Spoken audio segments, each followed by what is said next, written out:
This is the beginning. Here are the stones, right? So here are the glyphs. And what's particularly poignant about these paintings is the kind of deep devotion, the absolute, and devotion is the appropriate word, that this young artist has to this imagery. He's not only looking at these rocks, and we can't call them rocks, they're stones, and they're very specific. These are special, we could say they have talismanic properties, right? They have a magical aspect to them. And the word I might have used earlier, they have an incantatory power to them. He knows it, even though he's still really, really young. He's focusing very diligently on them. And yet, and of course, we think of certain artists. We can think of the purity of Piero della Francesca, with whom he probably was familiar and might have been a favorite of his. And it's impossible not to think of De Chirico, and an important word for De Chirico, an important word in many of the titles of his paintings was enigma. And of course, that's what we have here. The enigma is depicted with the shadows of the objects. But what I find interesting about this painting, and only someone who knows what it is to paint objects would I know this, all the shadows are invented. And they have a life all their own. They have nothing to do with the objects whatsoever. So that tells us that he was a very clever young artist, that he could be completely devoted to trying to represent in a highly illusionistic manner, using illusionistic strategies, the surface of these stones, but he took this tremendous liberty by depicting the shadows that they were, because we can see right here, this is clearly a curve with a unbelievably rectilinear shadow, which would be utterly and completely impossible. Often, at the very early stages of an artist's work, you can see the seeds of their maturity. And it's almost as if, well, the seeds are there, the essential artistic personality has presented itself, but then it has to go through this journey to maturity. So this drawing is from around 1965, and it's difficult for me not to think of Richard Diebenkorn when I'm looking at this drawing. And we know how close Bill was to Richard, and you see how both of these artists had this deep affection to the figure. Later we can see what Bill did with the figure when he made it his own. What's really interesting is that the expression in these is so antithetical to the expression we see in the mature work of Bill Brice, because those pictures are not expressionistic. The expression is elegiac, we could say, and he himself in the catalog, we read about how often the statements that he would make about his work certainly included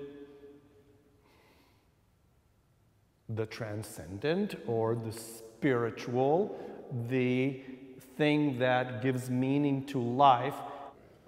This particular drawing is a little bit different and has those illusionistic properties that are similar to the little still lifes of stones upstairs. What I find particularly interesting about this picture is we're looking at two views of the same figure. We're seeing the back and the front, which tells us that there was a fascination for him with the lessons of Cubism, although there's never any Cubist look per se in any of these. And the sculptural aspect of this thing is difficult to ignore.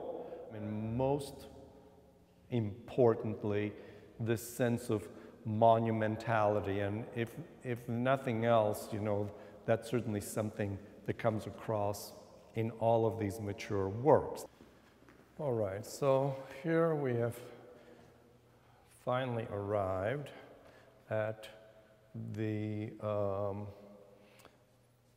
mature Bill Brice. And here you can see that he's finally allowing himself to be free to be himself.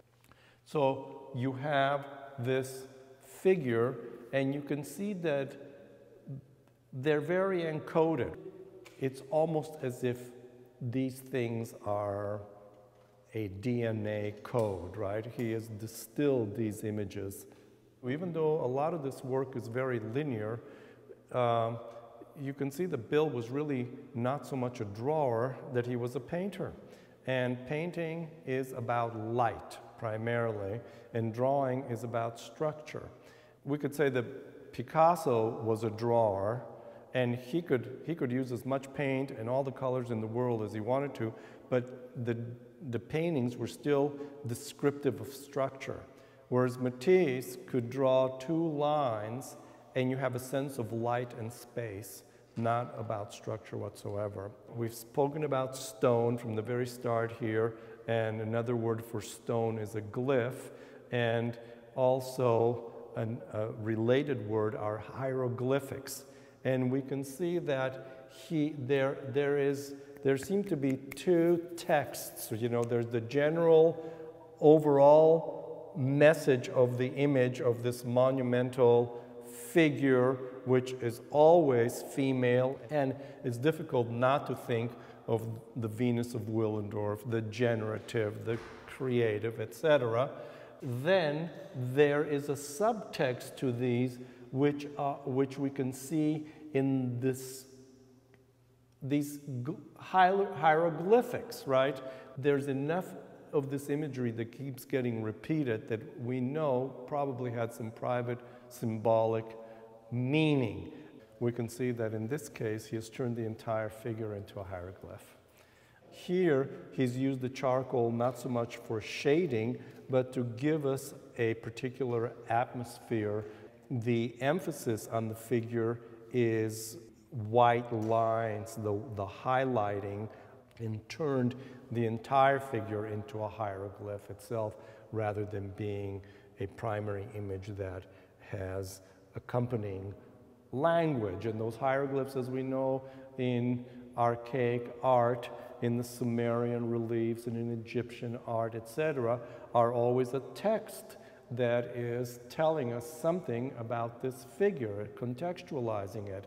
And since we're in the world of abstraction, and we're also in the world of private, symbols, it stands to reason that these would be really enigmatic, but the word I'm looking for is really hermetic writing, right?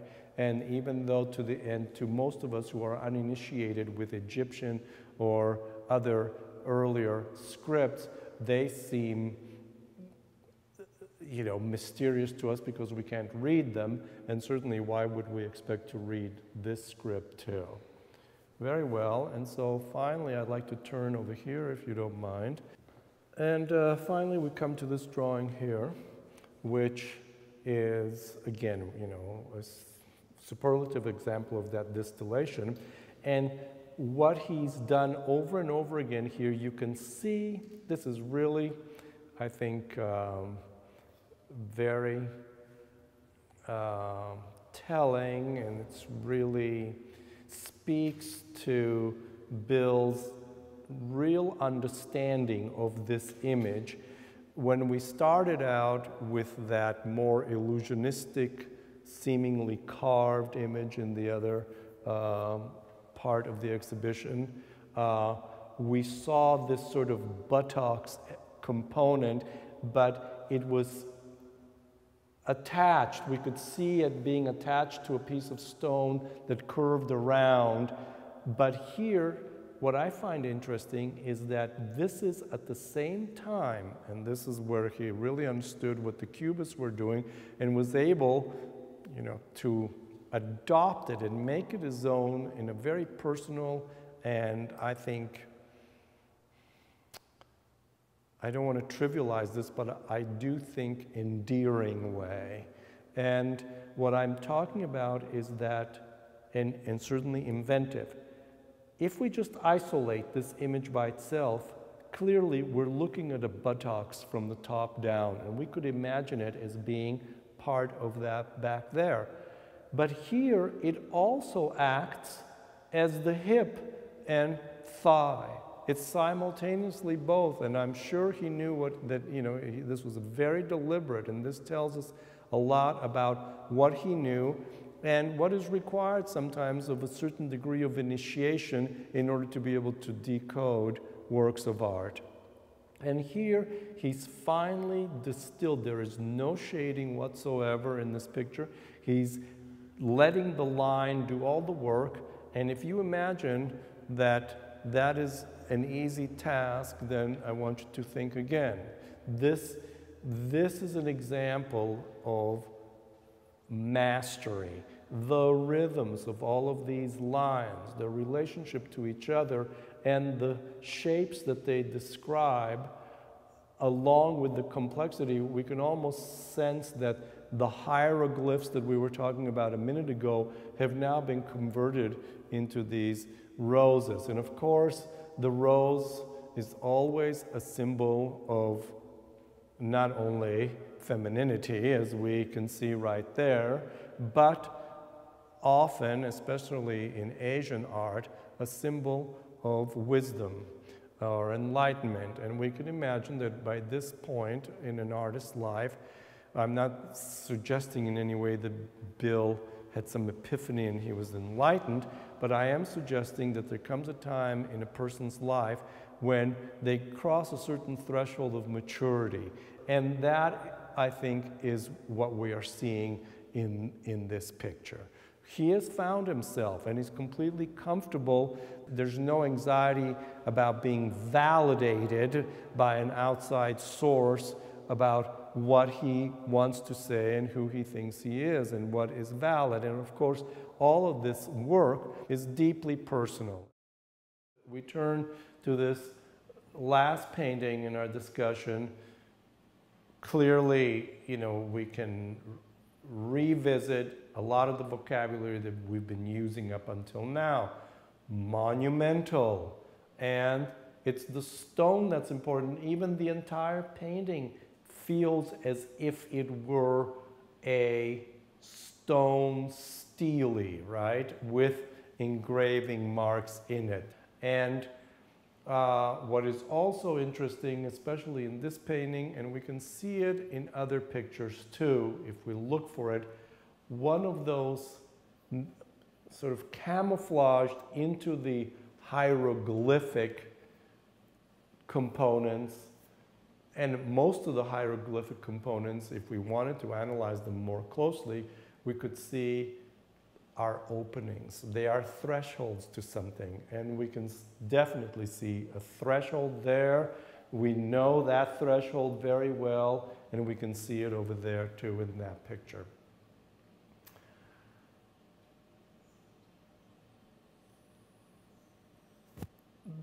What I want to say about this painting also is that it could easily be misunderstood to the uninitiated. We also see technical mastery in this line.